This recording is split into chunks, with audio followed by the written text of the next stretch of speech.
Hey guys, this is James and welcome to a new Adobe Premiere Prr tutorial. Today we're going to learn how you can disable direct monitoring whenever you are doing voiceover in Adobe Premiere Pro. Suppose here I'm using a microphone and this microphone has a direct monitoring option, so I don't need to hear whatever I'm recording in Adobe Premiere Pro. And there is a problem. Whenever you will record something in Adobe Premiere Pro and if you enable direct monitoring, then it will play back here on your headphone with a latency, and we don't want that. Whenever you will have some latency, whatever you are speaking, you will not able to concentrate on the voiceover, right? If I just show you the problem.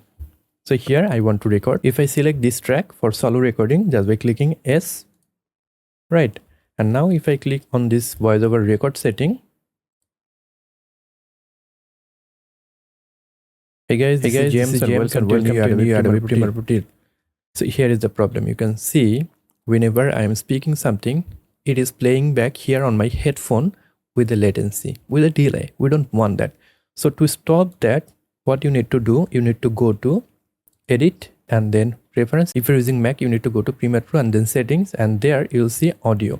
Just click there, and from here, if you enable this one, which is mute input during timeline recording, it will not play back anything whenever you are speaking or recording, right? So if I just click OK, now if I start recording,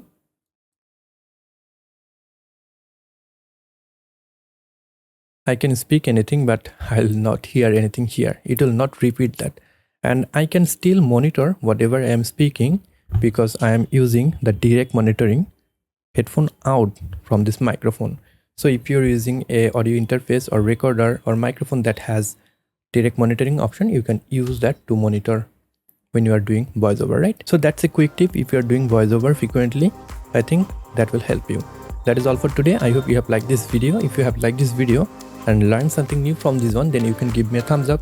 If you're new to this channel, want to learn Adobe Premiere Pro or video editing, then you can subscribe to this channel to get more awesome video just like this one. I'll catch you guys on the next one. Until then, goodbye.